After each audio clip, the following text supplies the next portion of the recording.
computer.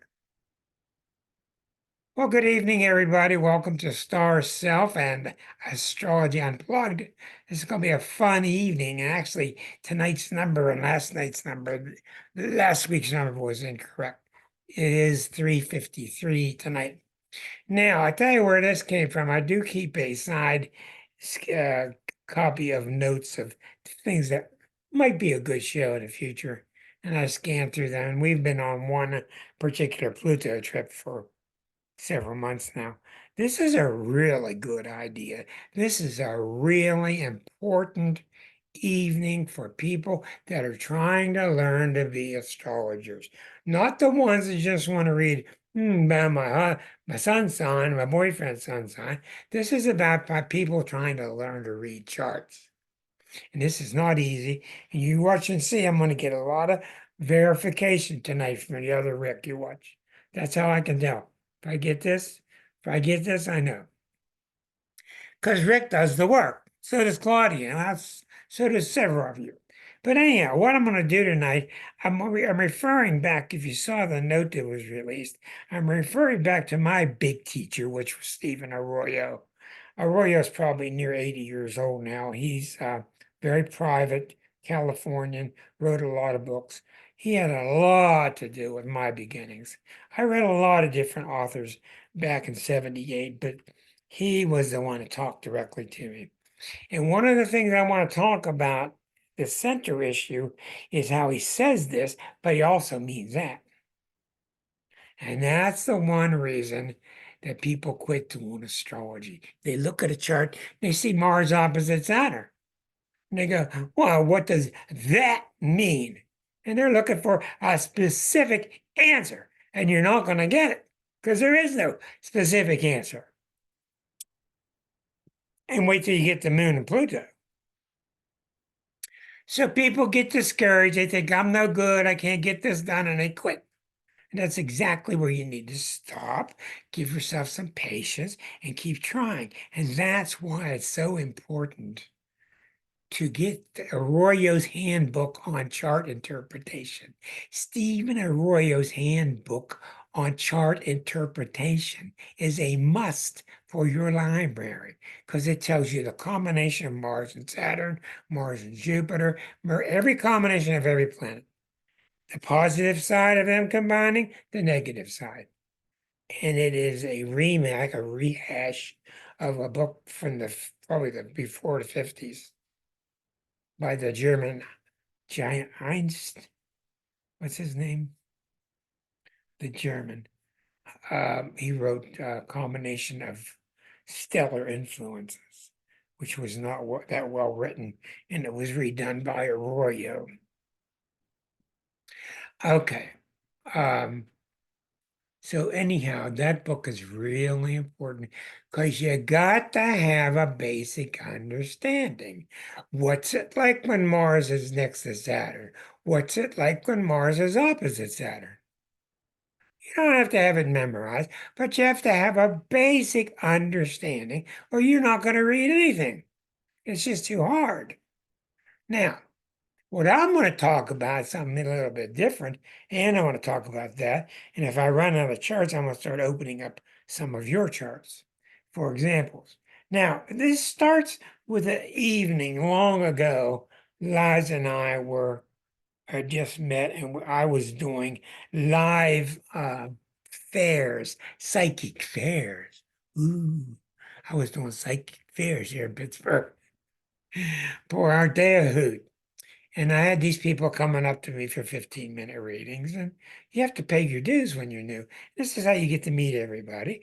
And we were in this rather loud auditorium, I remember. And I was reading for this lady, and Liza was sitting next to me. And next to Liza was this woman who was a Capricorn lady. And this is a really good example. And while I'm reading for this woman, she's only getting 15 minutes.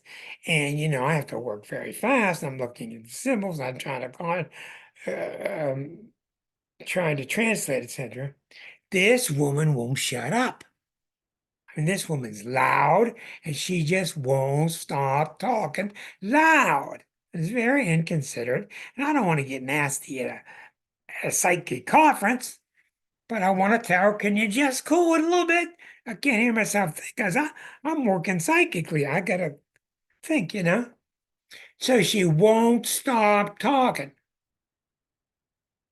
This is a really good example of what I'm talking about. So after the reading was over and I had a talk with her and I was calmed down a little bit, I got her chart on my screen, right? And I'm saying, okay, where's the moon in Leo? Where's the Mars in Aries? Where's the Aries rising? Where's the Leo rising? Where's the moon opposite Uranus? None of those things were there. Well, they're not in the chart. Your next question becomes, is the birth time right? Birth time was right. And what I saw in the chart was the lady had too much Capricorn. You got to listen to me because this is really important. That's why she talked so much, was too much Capricorn. You will never read about that in any book. Capricorn is not a talkative sign. But because of my Arroyo training, I realized it wasn't that she was talking, she was blocking. That's Capricorn. That's what she was doing, was that's what she did with her life. She just stopped everything around her because that way she controlled it all. She didn't want her life to happen. That's why you got to get two, three sides, two, three different views of the same diamond. And that's how you learn to translate. And when you're new, there's a real tendency to say, oh, I got it wrong. Why am I trying this? And I'm no good. And boy, will you really start to go far when you start to say to yourself, well, maybe I'm not wrong. Let me try another twist. Let me turn that combination lock a little bit. Let me try it looking at it this way. And then things start to fit because you're not as dumb as you think. You're smarter than you think. I've been doing a lot of training with Claudia, and Claudia's remarkably accurate for somebody that's less than 3 years. Um, she's got a natural ability, of course, but that's why she gives herself the opportunity. And when you're wrong, take it easy on yourself. So this woman did not shut up because she was blocking everybody else from talking, which means she was blocking the interplay of her and herself and everybody else, which means she can't be hurt. And then I went, oh, then I said, will you move? Will you please move so I can talk to my clients here? Thank you. It was very rude of her. She did move, but my lesson that day was really strong. It's actually coming from Saturn at the top of the chart. The last thing you would look for is coming from a blockage planet, a planet that's trying, it's not that Saturn blocks, it's trying to stop, hold everything, control everything, because Saturn does one thing. And I don't care what anybody says, it's always doing one thing. What's Saturn doing? What is Saturn always doing? Making sure. Exactly right. Oh. Exactly right. And dear Miss Capricorn, in New Jersey, that's what Capricorns are always doing. They're making sure, just like Virgos are fixing, we're always making sure. Did you get the right thing in your lunch bucket? Did I give you your lunch money? Did you make sure to get the right parking place? Did you make sure to bring that ticket with you? That's what Capricorns do. And I guarantee you, when Marsha was working in Broadway during different incarnations, when she was stage manager, I'll bet you $10 to your Bippy. When that theater trip needed something to happen, who they go to? They went to Marcia. I'll guarantee it. I don't even have to ask her. Why? Because Marcia made sure whatever needed to be done next got done right. Now that could turn into being dictatorial, yes. It could turn into Being controlling, yes. But see, you got to dig down and deeper into the essence of these signs, what makes them tick. And there's nothing. And Capricorn and Saturn get such a bad rap. There's nothing Capricorn's trying to shut you up and stuff. Capricorn's just trying to make sure things keep moving. But in so doing, it can easily become controlling. It can become repressing, and you got to watch out for it. So that's where you have to go play with Saturn. But I'm sitting there looking at this lady's chart, Liza 9. I'm looking for the moon in Leo, Mars in Sag. Why won't she shut up? I mean, the whole time I'm reading. And boy, was I shocked to find that out. And man, that turned me around. And I was reading Arroyo and studying in those days. And I've since learned that when I go down a certain avenue with somebody, I'll give a reading to somebody and I'll say, blah, blah, blah, blah, blah, blah, blah, blah, blah. And they'll say to me, well, everything you just said to me was just so accurate. But this whole thing you said about being very athletic, it just really isn't me. So in the old days, I'd say, oh, I'm not that good. And where'd I get the athleticism from? And I got it from Mars Jupiter. I got it from a Mars Jupiter combination. So I knew then that I wasn't wrong. It's just that wasn't the right side of the Mars Jupiter to look at. It was more correct to look at a different side of Mars Jupiter. And how can you know what a different side of Mars Jupiter is unless you study his handbook? You got to start somewhere, and that's the place to start. Because that's what he did in that book. He broke everything down to Venus, Mars positive, Venus, Mars negative. So you get an understanding. Because these energies, these archetypal energies, when they start to combine from the archetypal source, wherever that is, we don't know how they combine. I mean, what is your Mars? What is your Venus? Think about that. That's force coming from you. Where is it coming from? Let alone what do they mean when they're together? What do they mean when they're opposite each other? So that's why it's hard.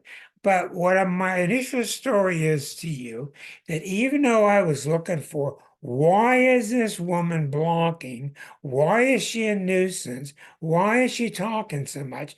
I was wrong. It wasn't that she was talking so much. She was controlling her world. And in her world, she wasn't letting anything happen. And what she ended up was getting booted, which is what happens when you misuse your energy. Another example. I don't know about you, Rick. I know you've read a lot of charts, and I don't know about the rest of you. But in my opinion, when you're looking at all these charts, and the one you see all the time, that's hi, Sean, the one that you see that's the most difficult to translate is Moon Pluto. Moon Pluto's really, really tough. And you see it a lot in my generation because we were the Leo generation, and all of us with Moon in Aquarius had Moon opposite Pluto. So I've seen tons and tons of people with Moon opposite Pluto. Now we're going to take our time because I'm not here to do a show for you. I'm here to teach.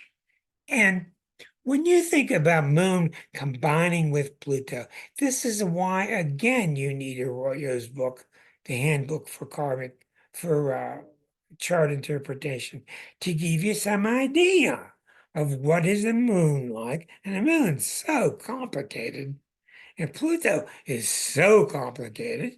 And when you mix them up and you bring about the karmic implications of the two, it gets really complex. So here I am working with this woman. I'm working with her about 3 years. And she's got some emotional issues. Very nice lady, very intelligent, Libra woman. But she's got some issues that I'm sure are coming from the moon Pluto. Now, when you think about moon Pluto, what is the moon? The moon is your emotional nature, it's your reactions, it describes your family, it describes your emotional nature, it describes your property, your family, your heritage, so many things. The moon, your home is a big deal. What is Pluto?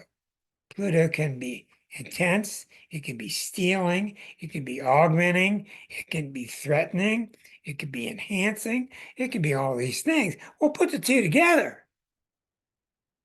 So I'm literally working for this woman for 3 years before I figured it out. It took me 3 years of effort to figure out what that meant. And what it was, and I kept, usually many times it's a symbol that the mother is stealing the youth from the child. The mother's living vicariously through the daughter, stealing, jealous of the child, stealing the child's purity, jealousy, their light, which is a real common negative part of Pluto, to steal one's light. Because Pluto is attracted to my light plus your light. 1 + 1 = 3. That's a beautiful part of Pluto. But if it's not used right, it can become dangerous. So I keep questioning about her mother. Well, her father's a saint. They got 9 kids. It's a Catholic family, tremendous churchgoers, real nice, mild guy. I met the man. So I'm going down this avenue. What's wrong with the woman and her mother? And every time I go, yeah, and I can see Rick. Rick's over there going, because he's been down this road trying to figure out charts too. And I'm trying to figure out what is wrong with my reading of her. And what it ended up being, the mother was fine. The child was the favorite child. But with 9 kids, how do you get any attention? I don't care if you're good at Catholic or not. You're a growing little person. You need some attention and guidance. And every time you ask for guidance, you feel guilty for asking for it as if you don't deserve it. Bingo. Took me 3 years to figure that out. She felt guilty every time that she pined for her mother. Boy, I wish you weren't helping Herb or you weren't helping Susie. Could you spend an hour with me on my homework? And she felt bad when she did it. So what did she do? She ended up marrying people that gave her no attention, people that skipped out on her, had affairs, gave her no attention, so she could recreate the same dynamic of somebody not paying attention. Then she gets the whole dynamic exaggerated and compounded, the one where she's really not worth it. So that can take you a long time. And I tried on every moon Pluto had I could with her till I finally got the story. And when I did get the story, it was bingo. It was bingo. And you will find this, and I don't think I'm telling you anything, that with psychology or with astrology, almost all of our problems are due to guilt. This is the centerpiece of A Course in Miracles. Almost all of our problems are we feel guilty for something that we're not really guilty for, but then that leads to low self-esteem, etc. So once I started to talk to her, and she started to realize that, then she went through a normal phase of getting mad at her family, of getting angry with all the people that upstaged her. And then she worked through that. And then she came back and was part of the family and she worked through it.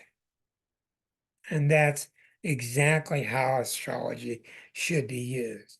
But that could have been somebody with moon opposite Pluto, where the woman was sexually molesting the child.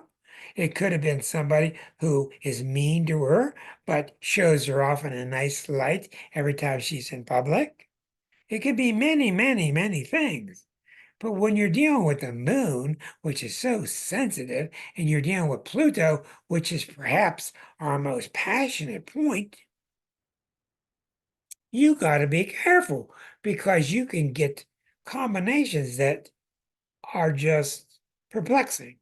That's why when you guys are starting, and I see you all as starters, take your time when you're reading a chart. Mars opposite Saturn, Mercury square to Neptune. Take your time. There's a lot of sides to these planets.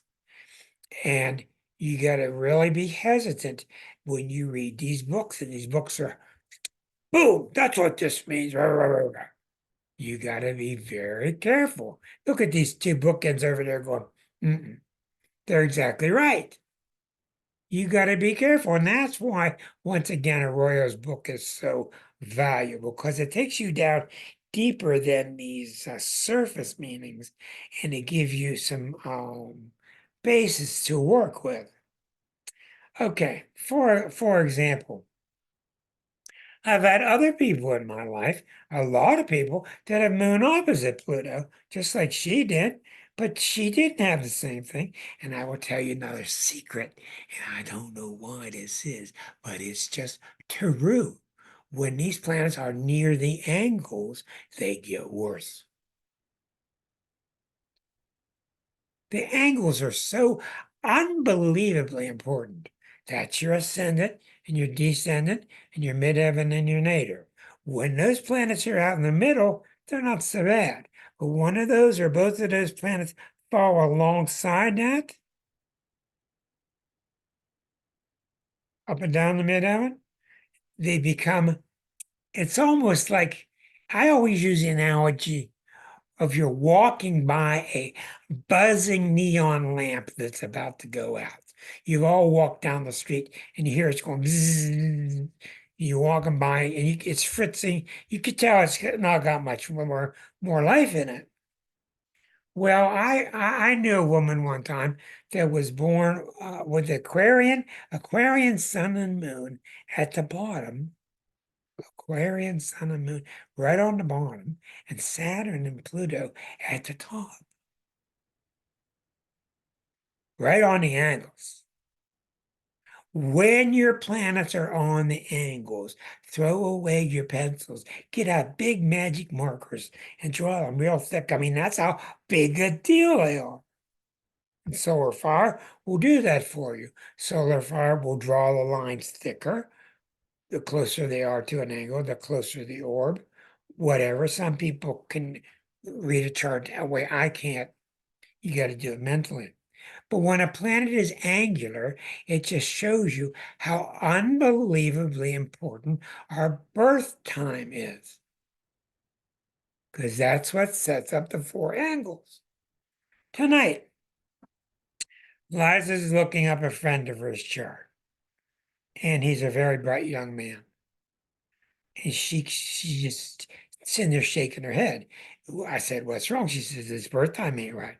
I said, "Well, okay, let me look." And I looked and I saw exactly what she was saying. She was exactly on course.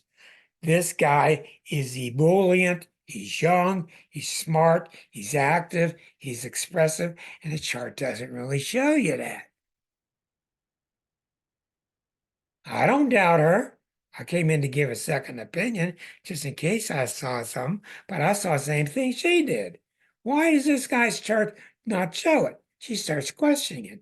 She starts encouraging him to go get his new birth certificate with the birth time on it because he may have the wrong one. So I said, before you do that, let's try something else that often works. Flip the AM and the PM. And a lot of times that will work. And she flipped the AM to the PM or the PM to the AM. And I thought the chart was much more accurate. I thought it made more sense with what we've seen out of his personality. But you'll learn in time as an astrologer, don't guess. Don't guess. Make them do the work. You're going to do all the work. Let them get the birth time. Okay? You're going to do all the work. Well, it's your job, but it's not your job to be put on the table trying to figure all this out. But sometimes I have seen you flip that AM PM, the whole chart makes sense. Not real common. Secondly, One of your worst sources for getting a birth time is the mother. Why? Because the mother kind of has her hands. She kind of got her hands full to worry about whether the big hand is here or the big little hand is there. Now, a lot of times, in the old days, they were really wrong, and these days the hospitals are getting much better. Yes, in the old days, they would put the birth time in the recorded in the family Bible. They would record it at the hospital. Well, we're very lucky. Those of you born in Pennsylvania, Pennsylvania has excellent records on everybody. And you have to write to the Department of Vital Records. The form is on my website. And you have to include $20 and say, I don't want just another birth certificate. I want my birth time. And these people, for whatever reason, are going to take about 2 weeks. And they act like it's their birth certificate. And they're very uptight and their service is not very good. But when you do get the birth time back from them, then you know you got it right. It took me 6, 7, 9 years before I found out my birth time because I was born in a car next door to my parents' house, January 1st. Want to go to a party, just come back from a party. My dad he's all nervous. He's got the suitcase. He's got mom heading out in the car. And the guy next door drove emergency cars back then, red cars. He got home at 8 o'clock from his job at the hospital. He says, well, why go to the hospital? Just get in my car. I'll take you there. And now we got in the back seat. And apparently that's when I was ready for the world. So um, we're very lucky to have birth times is so accurate in Pennsylvania. We do not have that luck in other cities. For instance, Sean, wherever he was born, I'm not sure you would see as such accurate birth times in his locale. Um, you just have to check. I'm also finding out from a lot of research that people are getting more success by checking with their birth hospital. So that really helps. Okay, so let's move along. So you see what the story is about tonight. Now, I am going to get into some of your charts and show you how this can be. For instance, Liza's a real good example. Liza was born with the moon next to Pluto. Here we are again with Moon and Pluto. But instead of the opposition, she was born with them together. Okay, well, when you see a Leo, she's not a Leo, but she gets the moon Pluto together in Leo. Almost every time you see the moon and Pluto together in Leo, you've got somebody overbearing, overconfident, a know-it-all, won't listen to anybody most of the time. And when I met her, I thought that that would be the case. And of course, I found out she's not like that whatsoever. In fact, she's very much the opposite. And then she started talking to me from day one about her confusion of dealing with Moon Pluto. And here's a woman, an astrologer, who's spending her lifetime trying to understand what the Moon Pluto means. And they're pretty close together. So once again, is the Pluto sucking up energy from the moon? What we find out is the mother's very quiet. She's just kind of receding into the background, and the father's very dominant. So sometimes the moon in your chart is your dad, and sometimes the Saturn in your chart is your mother. Sometimes. Don't get all hung up on it. When you get in trouble, the number one thing you want to look for is, am I trying to be too finite? Am I trying to find the answer, Miss Susan? Am I trying to find the answer of what Venus next to Saturn means in Scorpio in the ninth house? It means lots of things. Your best bet is not to try to figure out what it means, is through time, play with it. Well, what does the moon Pluto possibly mean with with Liza. Is she really emotionally dominating? No. Moon next to Pluto. Is she mostly real intense and lays her stuff on you? No. And as Arroyo taught me a long time ago, take it and reverse it. And man, is this guy brilliant. Oftentimes, the symbol of real emotional dominance is reacting or manifesting in the opposite fashion. Then you got to ask yourself, well, why is that? One, because the dominator is just as into a power trip as much as the dominatee. You will find that out. You'll find in relationships, boy, he's really dominating her. And you'll look at her and you'll see, well, she's really being dominating by being subdominant. You got to flip it around. You get fooled easily. So through time, I found out as I got to know Liza more and more, uh, she had her light sort of squelched. And through time, we have put more favor in bringing that light out. And she's gotten better and better and better at all that. And she's very expressive and powerful. And it's really, really good. And we go back in her past and we can see where her father was very dominating and squishing. And so it's starting to make sense. But even then, you don't stop. You don't stop with one translation. Now, let me stop there for a second. And I want to ask you whether it's in your chart or whether it's in someone you read for, do you see this kind of principle that I'm talking about, where you see these two planets square and it kind of looks like this, but it's really this? Have you seen this in charts that you've looked at, anybody? I'll drink my lemonade. Do you mean the square in particular, or you just this just a general example? Okay. Yeah. Example, please. Um, I You think my don't, you don't have to use names. yeah. He'll never watch this. My son, I think, is a I, good example. My child. Every time you say my son in an astrology. I understand that. Um, now he Your can be child is a Sagittarian male, no, he's a Virgo. that's my daughter. My son is a Gemini, lots of Gemini. Okay, he's a Gemini, lots of Gemini. And you were to meet this guy, you would never in a million years think he's a Gemini. And now let's just take a little, just give me a moment. He does have a very strong T square.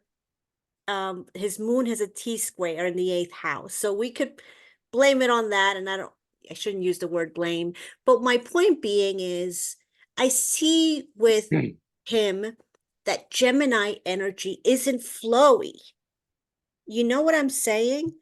It's Mhm. not it, and it's no judgment on him. It's just at this point in his life, or really truly for probably as long as I've known him since he came out. My It minus 9 months. it doesn't flow. It's Okay. he's the opposite where I think he's almost I don't want to call it blocking it, but it's like he catches himself being fun and flirty and he stops it. Well, now we have to stop right there and we can continue. But you're on to something here, and that's important. Well, by God, yes, you have every reason to expect this energy to be fluid. Yeah, Gemini energy is fluid. What is right. Gemini? He's the one at the party going, Yep, right? He's the one can't keep the mouth shut, the information's flowing, having fun, having a blast. And it's not happening in his chart. Well, there's nobody up there in the sky going, putting their thumb down on it. So you now have reason to stop before you even get too far. You're going to have to take care of her. Um, um, you're exactly right. And for you, you're much smarter off to solve that part before you go on to something else. And you were right to suspect, is he blocking it? Mm-hmm. And me, with me and my experience, I found this coming from the past life. It's coming Mm-hmm. from the 12th harmonic, but that's my opinion. So where did you go with this with your son once you started to see this and you were trying to translate his chart? That's the question I ask myself every day. I think about this literally almost on a daily basis. I'm no exaggeration because I see that um our son, our sun, is such a big part of our charts, a Yes. big part of our identity. Uh Not only does he have the sun in Gemini, he's got three other planets in Gemini. Do you want us to So, put the chart on the screen? no, we don't have to. I mean, well, I mean, we can. It's fine. But that's a good example. I do have another example that I think is a great example to what you're saying with Moon Pluto. I was talking to a young lady, and I had to step away from it because I started to ask her questions about her mother, about her relationship with her mother, and and this has happened to me before. I could tell people can get defensive about their mom. Oh, yeah, yeah, yeah, yeah. Yeah. And so I just left it. I left it. Yeah. She's quite young. She's like 20 years old. But it really stuck with me.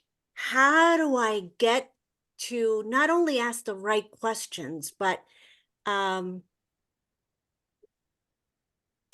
the moon Pluto can be so many different things. It may not have anything to do with the mother. Or it can change all the time. It Yeah. doesn't have to be constant. It can be this month, then change to that, then change here. It can just be very fluid. And think Yeah. about what it is. What is the moon Pluto center in your chart? We've all got one. We might not have conjunctions. We may have semi-squares, but we've all got a moon and a Pluto. So our moon and Pluto combine somewhere in our chart. So what do you think the moon Pluto, which is such a great example for this discussion, what do you think the moon Pluto itself in your chart represents? Reminded that Pluto has a lot to do with your karma. That you'll never know why. It's just karmic. Hmm. What do you think it is? In whatever direction, in whatever way it expresses itself, it is so deeply felt, these emotions that you feel around whatever it is. It could be about your mom, it could be about Your your family, own right? power, it could be around you being afraid of your own emotion. I mean, it That's could be right. so many things, but it's intense, whatever it is, That's correct. That's and correct. it's strong. And sometimes when it's something is so strong, you don't want to deal with it, and it actually becomes stronger. And sometimes when a third party transit comes by 12 years later and hits these two, wahoo! Yeah. And that's why people say to me, blah, blah, blah, blah, blah. I had a woman the other day that came to me. She came to me at least 25 years too late. Nice, nice woman. And she's got a real nice daughter. But I mean, this daughter has some issues. And for whatever reason, and I know the reason, she came to me way too late. And this daughter is just like between a rock and 12 hard places, really in trouble. And in actuality, the mother came at exactly the right time because the reading really wasn't about her daughter, it was about her. Mhm. Once we started liberating her, it all started making sense. Um, these are very good discussions, Claudia. I would very much like to see a chart on the screen to talk to, unless you don't think that's right. No, we can look at it. You will find other things. Hold on one moment, please. Um, Well, Okay, we got William here, or Liam. Okay, now we're looking at this person with lots of Gemini in it. The person is 23 years old or so. First thing you notice, what do you see? Powerful. Bucket pattern to the moon. You ain't going to calm this one down. This is huge. This means really strange stuff. Why? Because the first thing you look for in a Gemini or in a Virgo is lack of emotion. You Mm-hmm. got to fight till they have a source of emotion. This guy's got a bucket handle pointing to the moon. I don't care if it's in Virgo, it's in the eighth house. This Mm-hmm. person is extremely emotional, but it's not simple to deal with it because he's trying to fix it. He's always Right. trying to fix his emotions instead of letting them flow and they'll fix themselves. Well, you don't understand that when you're a Virgo mindset. What do you mean fix itself? How's it going to fix itself? Well, you know how emotions work and how the heart works, and things just work out. So that's the first thing we see. The second thing we see is Neptune rising. So we see a very sensitive soul, and then we see Saturn next to the sun. Okay, so here's what you're talking about. Four planets in Gemini. Two of them are buried in the fourth house. Pluto's at 14. So Pluto's really close to opposite these two. So this is exactly what you're talking about. Those emotions are not going to flow easily. They would flow easier if the planets were at the top, if they were not next to Saturn, if they were not opposite Pluto. Right. Now, there's a lot of reasons. So and the moon is in Virgo. So what I'm saying to you in this chart is his emotions are flowing, but they're flowing inside a great big mental quagmire, Exactly. a great big mental what do you call house of mirrors. Yeah. You're trying he to also do it. has no water. Okay, and that doesn't help. He's got fourth house planets. Okay, Right. but that's what's happening with it. When he's dealing with emotions, he's dealing with him like he does with his carburetor. Oh, yeah. You can't do Exactly. that. Right. Right. You can't do He's that. I mean, I have Virgos, it's my number one reading in my life is all number one people that come to me are Virgo women, without a doubt. One of the things that happens is they want to know what's wrong so they can go fix it. And I told him in the book you read that we wrote, you don't take emotions in and fix them. You fix your emotional problems overnight, and I'm worried about you. How'd you do that? Why didn't you fix it 2 weeks ago? They're not things. You know how emotions are. They're tricky, major parts of you. But anyhow, it's not that your son is not emotional.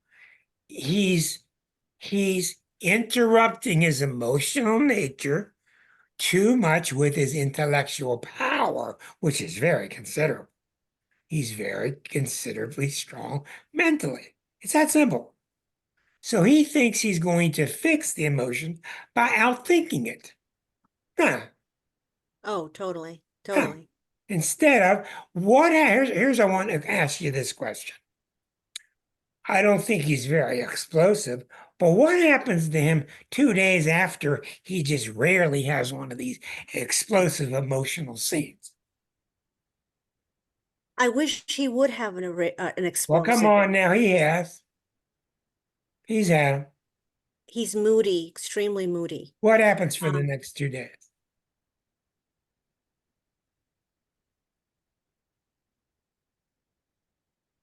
My guess is it shakes up his apple cart so bad that he's just frazzled for 2 days trying to put the damn apples back in the cart. yeah, like he's like that shouldn't have happened. I know, Um, that's you exactly know? right. And the whole idea here is it should happen. Yeah. Oh, Yes, please. it should have happened. So now you know the story with your son. And the story will go back to his 12th harmonic and back to his past life, and you'll see where all the rules came for about how emotionally disciplined you need to be. But the real message behind this reading, thank you, was to show how it can appear that he's blocking, and he is in fact blocking. He's not trying to say, well, let's block the feelings today. It's just when they come up, he's assigning the wrong coach to them. Yeah, yeah, yeah. Yeah, no, I understand. Sometimes you'll see a blabbering Cancer, or you'll see a blabbering Leo, or you'll see a blabbering Pisces. And what I mean by that is sometimes they're so, and Sagittarius, sometimes their moon is just so out of control that blah, blah, blah, blah, blah, stuff's coming out. But boy, when they get it out, they feel a lot better Mm-hmm. because it is irrational. And then when it comes out, even though it seems irrational, you look at the Cancer or the Sag, and they seem a lot straightened out, and they seem more cured and more themselves. I think that's the issue that I find when I talk to people with certain placements in Virgo is That's right. emotions are so messy. That's I exactly the word I use. That's right. They're messy. I watched my son one time, my boy, and he went through one of these breathing techniques where you breathe so deeply and you remove your blockages to get your blockages out of the way, and you have a blowout. It's kind of almost like a primal scream, but not quite that intense. And I asked him how he felt the next day. He said, I felt like myself. mm, That's extremely valuable. Huh, mm, Diane? Sure it is. Because we've all got the bullshit in us that our mind thinks it's going to fix everything, including hiring somebody that you think is going to fix you mentally. yeah. Let's let's talk to our resident expert here. What do you think, Diane? What happens with these cases? Thank you so much, Claudia. Well, I mean, I'd have to say that's one of the bottom line issues for many, many people is that they don't know how to express the emotions. And if we don't express the emotions, they just back up and Yeah, cause all sorts of havoc, or they come out in strange ways, like sideways, that makes sense, huh? or they build up and they explode. So it's just the nature of emotion. It's like a wave, it builds, That's right. and then if you just feel it, it ebbs. But people keep trying to stop the emotion and back it up. And then I meet them after 2 years, after 3 years, after 4 years, after 5 years, and they have compounded it by 5 years of thinking on top of it. And I don't really want to hear them say anything. I want to push that pin in them and get the air out. Look, scream at me, do something. I remember one time I was in therapy a long 40 years ago. And there was a guy in there, and he was a little bit slow. I liked him, but he was kind of irritated with me because I didn't have much patience for him. And I guess he didn't have much patience for me. And he was really having difficulty because he'd never gotten in touch. And in the middle of one of the sessions, he let me have it. Really? Oh, yeah. He let me have it. And it really seemed like he was angry and he hated me, but it wasn't. He was touched as somebody cared, and that was the beginning of his healing. It really was. From then on, he was more fluid. He got in touch with how he felt. We hugged each other, but I didn't follow these rules bullshit of don't say anything. I just went ahead and kept poking at him because I am him in a sense. You know what I mean? And you are each other. And boy, he just got so much better. And I don't even think of him today because I'm sure he's doing really well. And it all goes back to that one evening. So anyhow, let's move on. some very, very good points that we're having tonight here. Yeah. So when you're talking about Moon and Pluto, these are just two planets we've been talking about. What happens if you bring Neptune in and Uranus in? So it always comes back to the essence of these planets. You saw where we solved the Capricorn's problem by deciding that she was trying to just make sure. What's the Neptune person doing? The Neptune person, one of the main things Neptune people do, you cannot define them. Get a Pisces person in front of you, get a person with a lot of Pisces, and try to define them. Well, you're really this way and you're that way. There is no way in the world this person's going to agree with you because it's too confining, it's too narrow, and you're actually talking to the sign that's unbounded.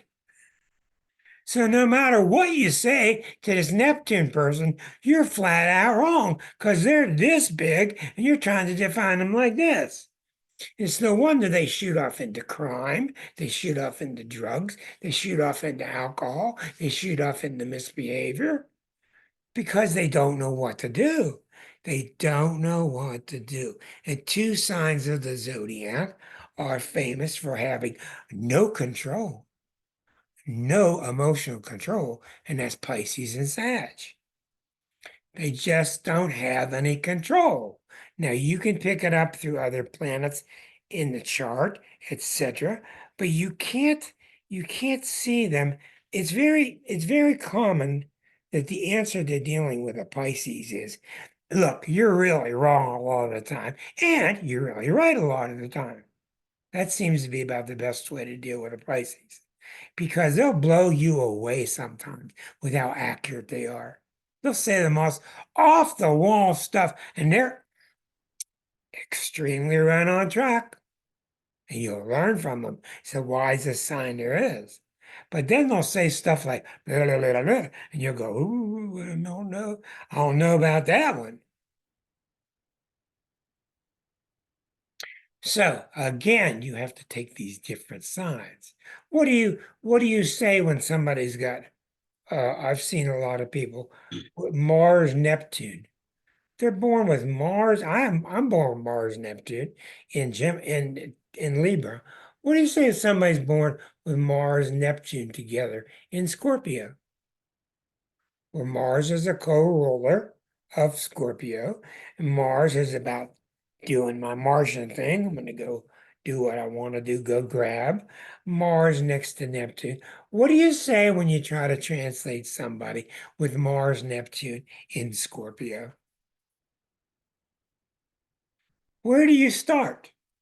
Don't be afraid to be wrong.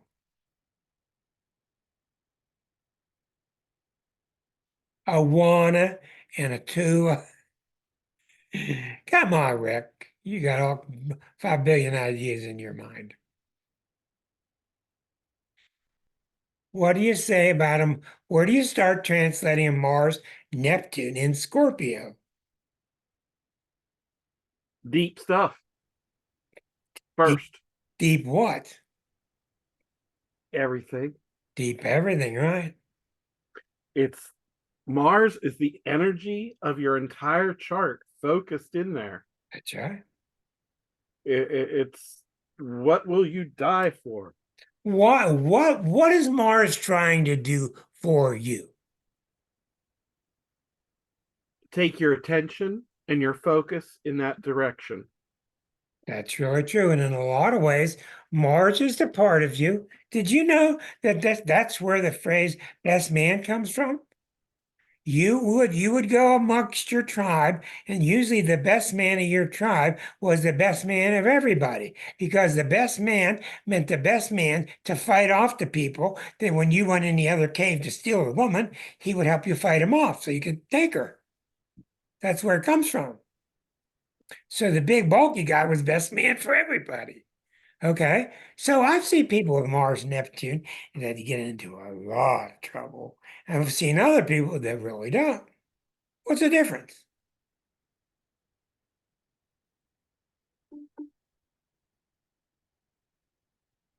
I think that's where you look at the whole chart, That's a good point.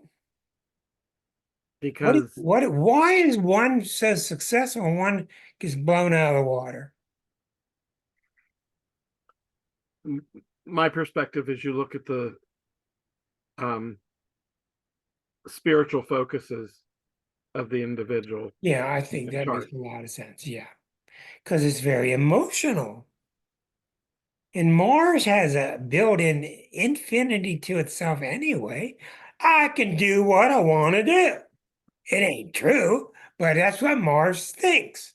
And it turns its head and it talks to Neptune. What do you think Neptune says? Neptune definitely has a lot of ideals about who someone is. And Mars says to Neptune, I can do any damn thing I want. He turns to Neptune, and Neptune says, what? yes, you can. You're damn right. You can do anything you want. That's right. You can get naked at that high school dance if you want. If you want to. Then it starts to BS you. You won't get in any trouble, honest. But that's exactly right. It's unbounded. It's unbounded and it's dangerous. Why is it dangerous? Well, it's like you take your 6-shooter and you turn it into a 12-shooter and you go out for the evening. Mars just wants to do what it wants to do, and Neptune. The problem with Neptune is people mostly get screwed up with its down to earth message and don't plug into and engage with its spiritual impetus. Because the real spiritual impetus of Neptune is to do what?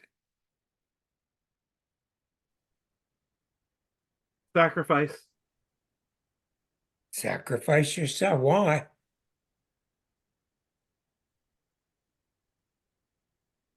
for the greater good. Exactly right, Rick. Excellent. Exactly. So Mars doesn't know what the hell sacrifice means. What sacrifice? I'm not giving anybody any free pies. What are you talking about? Sacrifice. And Neptune understands. Neptune is very grandfatherly towards Mars. I understand, son. Just zip it for a little bit longer. Just keep your cool, you know? And Mars Neptune can be beautiful. And it can really be a mess. So it goes with all the planets that we see. Do any of you have parts of your chart that really confuse you when you try to translate it? This is our little show, just us little girls here. So we can do what we want. Anybody, Erica, anybody want me to look into your chart and look, Sean, anybody? Into certain parts of your chart? Yeah, Sean, let's take a look at your chart.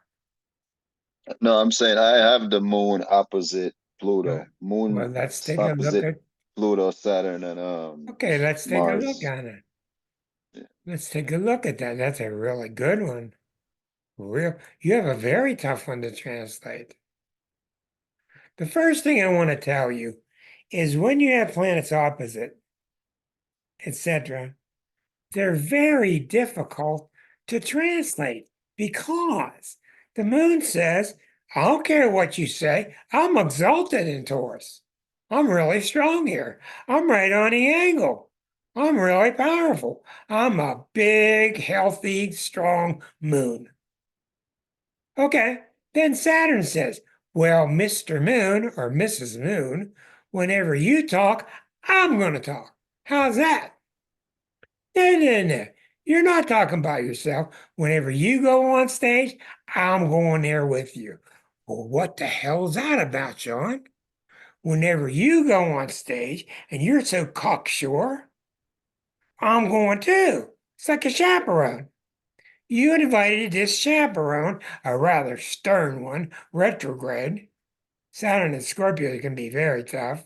You invited him to speak every time this guy wants to speak, and this guy's very strong and healthy.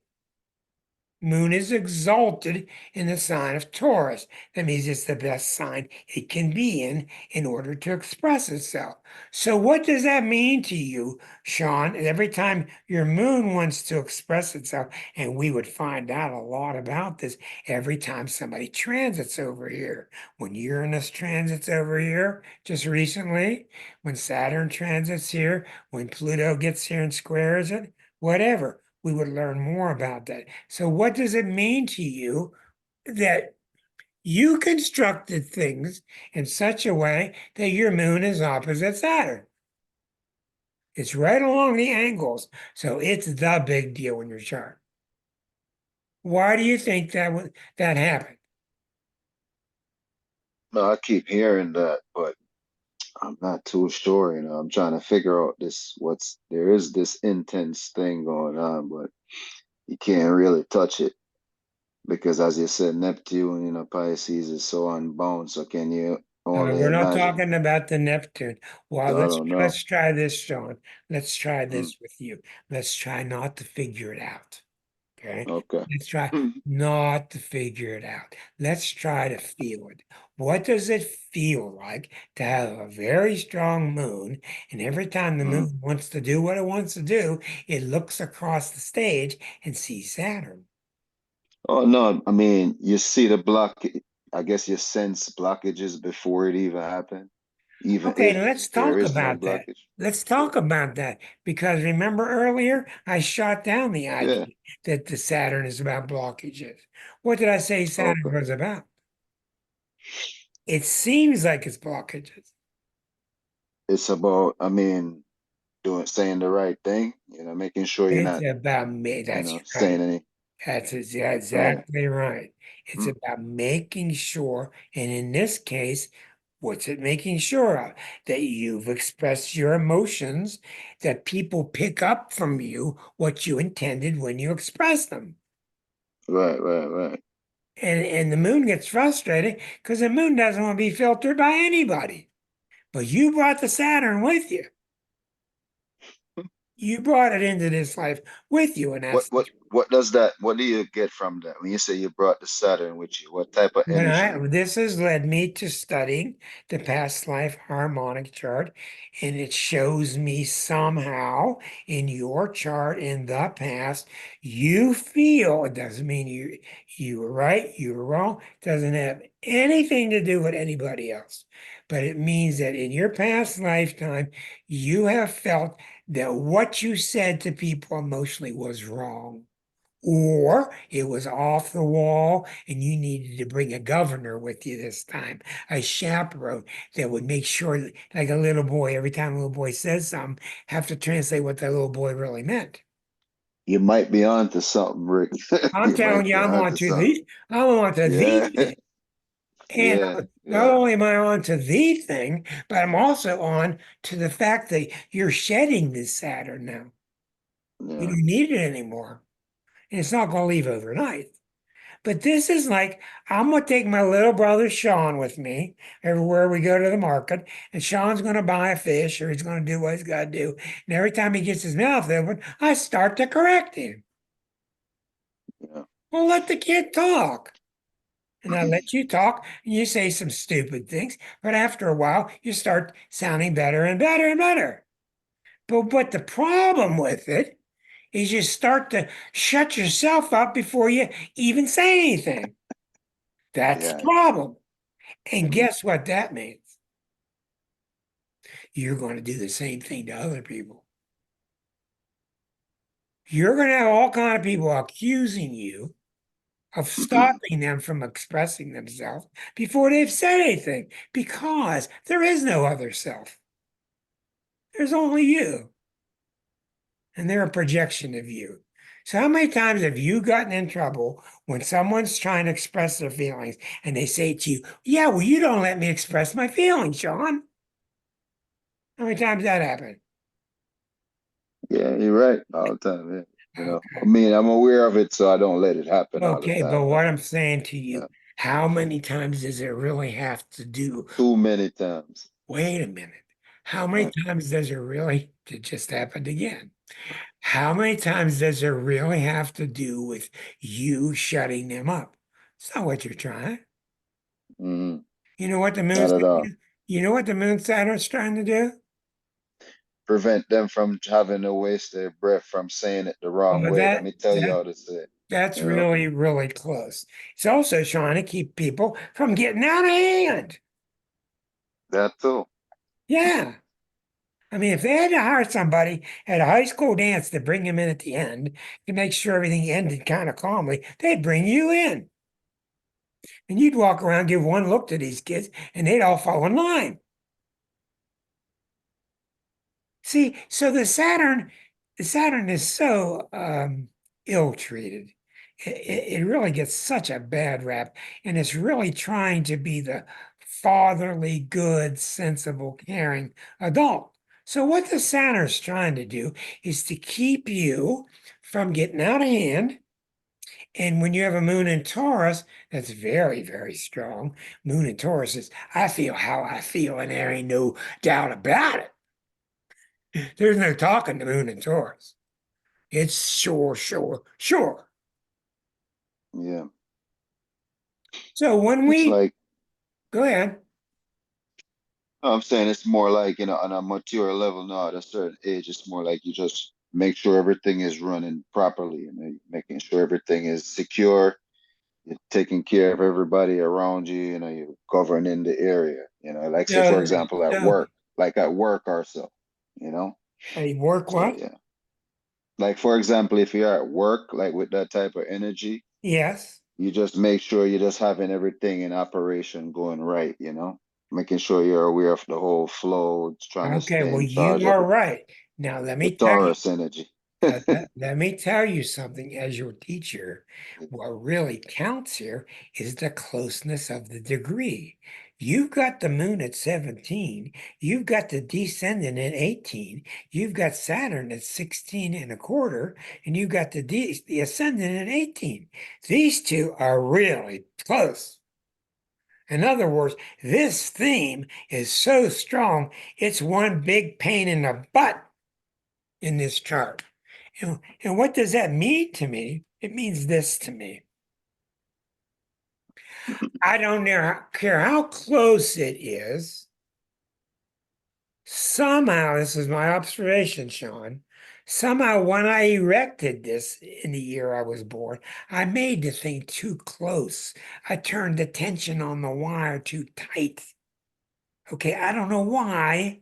I'm not going to criticize it now, but it was wrong. And what I need to do through the rest of my life is start to unwind that tension. Unwind. Yeah, And that's your job from here out. And when that gets hit, like it just got squared by Uranus several months ago, Uranus hit them both. No, I'm sorry. Uranus was on the moon side. That must have been a picnic. yeah. What's that happened? What happened several months ago where you would have become emotionally just fed up with this whole situation? What happened? No, it probably was the other way around, There you is know. there is no, Probably no, like liberation instead of fed up, well, it's the more same thing. liberated. It's the same thing. Okay. Yeah. So something You know, I can't liberation really explain. comes from being fed up. That's wonderful. I guess what it is, what I would say is the big thing that happened was recognizing the oneness that's going on and being a part of it and just playing the role and not trying to change anything, just be the witness of life, just going when you That's where recognize what's really going on. Your Pisces Yeah, is taken over, and that's very good. So pretty much. have you found in the last several months that this whole tension, guitar string between these two planets has eased up? Yeah, it's an everyday thing, but yes, it Well, has sure, it's eased an up. everyday thing. It's your very Yeah. heart and soul. It's your spine. Hmm. This is not sort of close. This is right on his. So this is a big deal. I'm real glad for you, and I think that this show has had a lot to do with it too, and I think it's very good. Um, Now, what it tells me this, and I think Diane could agree with this. If you were to take a job, I don't care what your background is, if you were to take a job like working with youth, I can guarantee you what the number one message you would be giving those kids is. And what would that be, Diane?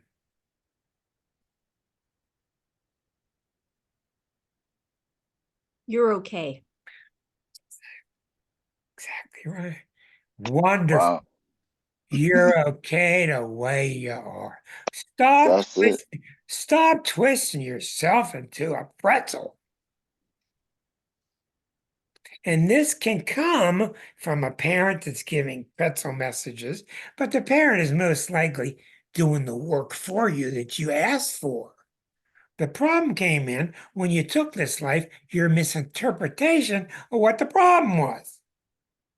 Sorry, you gotta go. It's okay, Claudia. We'll see you later. You take care. You understand? This is Yeah. how I really feel true with everybody. We all take this stuff too seriously of God's not happy with you. Hmm. Oh my God, that it can't get much worse than that, is there? God, Rip, God ain't happy with you. Well, geez, what I gotta do? That's why. Actually, Go ahead, dear. the other thing is, up until a certain age, kids cannot imagine anything happens that's not about them. Mhm. So a lot of times the only sense they can make of something is it's my fault. Boy, that makes a lot of sense. Uh-huh. That's unbelievable. You see it everywhere. Yep. And therefore, what should we be teaching in first, second, third grade? Well, I Beside think having the TV on Mr. Rogers. I mean, I think it's really important that parents are letting kids know from the get-go that, it's a combination, like it's not their fault, or I'm not happy with what you did, but That's I love right. you. That's right. It becomes separate from it, become a little more distant, not so much of a Yeah, blow. you're okay. I love you. You're Right. great. But what you just did isn't so great. Yeah, what you just did is kind of goofy. We want to look at a different way of doing that. Exactly right. Fabulous. Really, really good. And here you got an astrologer coming across to a psychologist and seeing the same kind of things. Yeah. Okay, let's go to anybody else that would like to talk about any point in your chart or some loved one near you that you're kind of aware of this aspect, whatever it is. Let's talk about that because tonight is about taking aspects. And you saw how we took the moon Saturn with Sean, and we untwisted it. We found out what its essence was about. And what it made us do was send our chaperone on vacation.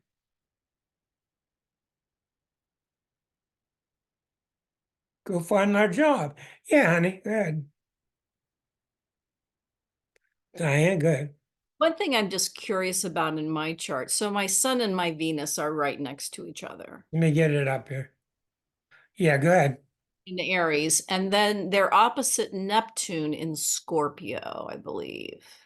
Hold on, please. That's I've seen that before, and that's not simple. Okay, you've got, go ahead. You were Yes, talking so about, my sun and my Venus are, right at the end of Aries, opposite Neptune in Scorpio 1. And and I and don't T really squared. know. Go ahead. I'm just not sure how to interpret that. Okay, and you got a T squared Uranus, right? Okay, first of all, this is very nice to have the sun next to Venus. Usually it's not too nice to have two planets that close, but in this case, it's okay. This is a very simple statement of somebody that just knows how to enjoy life. And you give off those kind of relaxed, confident vibes of Taurus, since Venus is a ruler of Taurus, or Libra energies to people. And this kind of gives you a smooth edge to the seventh house, which is how you counsel. All right. Now, remember, number one, you are in Aries. Number two, these both are in Aries. And number three, both of them are opposite Neptune. Now, we're not going to go any further. Libra is rising, but you got Sun Venus opposite Neptune in Scorpio.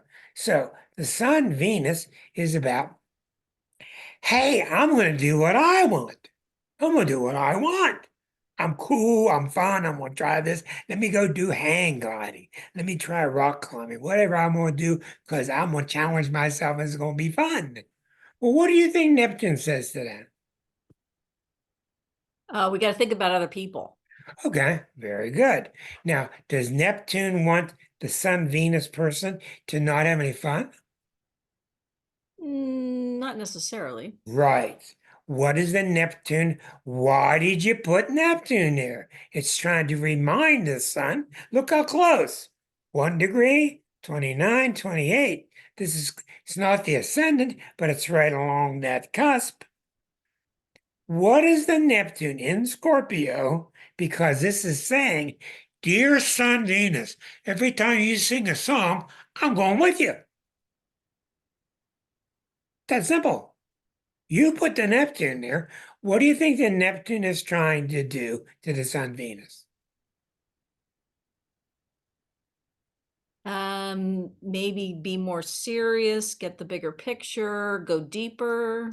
Those are very good answers. And where are you likely to have gotten this wrong when you formatted this chart? Back in 1870, whatever it was. I'm just kidding you. Back in 1957, what is it I'm going to call it wrong? What is it that you got wrong or twisted or incorrect when you started to translate this opposition? Well, I would have to say that my Sun Venus is really only showing up later in life.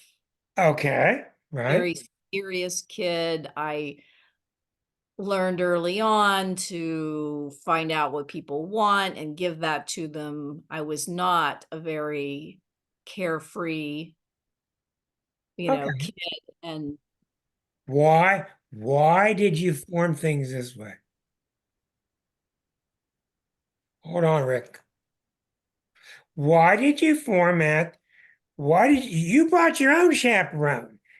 Sean brought in Saturn. You came in with Neptune. You brought your own preacher with you. But First that's off, what you did. You brought your own preacher. Now, yeah. why would you do that? Well, I mean, I'm also very spiritual and was interested in spirituality from a young age. Okay. The question is, why would you bring your own preacher? Keep me in line. Exactly. Because you thought what falsely? I was too much. You thought you were out of control. You thought you were what's Aries like? Too punchy, too selfish. Just wait a minute, Dad, dad, dad, dad, dad. Just get a toy, let's get a toy. You know, that's the Aries, typical Aries child. Neptune, just cool it, just chill. Right. So you brought the Neptune with you, much like Sean brought the chaperone. You brought this selfless part of you to try to get this selfish part of you to chill out. And what we're finding out through time is this Neptune has less and less function anymore. You don't need it because these two really weren't that bad. But the whole time that you've had this, you've also had excess overflow from this fight, and the overflow went where? Uranus in Okay, now Leo. now we got a different story. Now the excess from this fight went to Uranus and Leo in the 10th house. And what do you think it did in the 10th house in Leo? Oh, I forget what the 10th house is. Is that work? Yeah, it's you and the public. Well, I became a therapist. Yeah, but what this energy, I'm not saying I think there's a lot of good in this energy. There's some things I would want to watch for, but what did this provide for you? That's this electrical outlet for you. What did it allow you to do with all this excess energy? Mhm. Very I- simple. Can I jump in and help? Yes. I'm fine if you do. Uranus is also the fifth house ruler. So you are bringing in this creative awakening energy that if it rules children, it also deals with the inner child. Yeah, I don't find it unusual. I find it fascinating that Libra is what you chose as your ascendant because you're forming your understanding of relationships and identity through the relationships you have, mirroring back and forth between that first and seventh house. Okay, And now what that's an excellent interpretation, and it's much deeper than we need at the moment. But it's really, really good. Uh, why do you send why do you send the excess energy to Uranus and Leo? Because Uranus says, you ain't wrong. I don't care what these guys do, or what he says, or what the three of you do. We're right. We're not wrong. We're not wrong. Not us. Hey. That's Uranus and Leo. Well, that can bring about a lot of problems because that can lean too hard to emphasizing that the Aries stuff was right all along. Because Uranus and Leo is nothing like Neptune and Scorpio. So you came in with this cocksure attitude of, well, I do want to kind of chill myself and I do want to kind of relax this stuff, but I'm really not that bad. And I think it's pretty accurate for you, yes, especially because you got a moon and Saturn in Sagittarius. So I think this ultimately is a very nice combination. It ultimately works very well. And then when you go deeper with it, like Rick said, I think it really makes a lot of sense.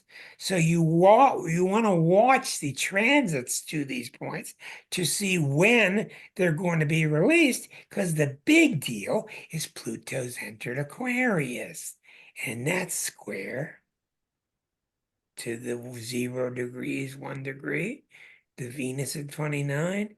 It's hitting all three of those points are getting hit right now by Pluto. And that means that you are now ready to wrap this up. You're ready to deal with it. You're ready to tell Uranus up there, well, you say some good things, but some things you say I don't like. You're ready to give a shape to everybody. That's a very nice combination to have. But Pluto is here to say, look, we're putting this in the stage that it needs to be, and we're going to put it in the right kind of packaging. That So, makes much sense. I've had a sure, very sure. sobering couple of months. Yes, very good. And it's not as hard as people think.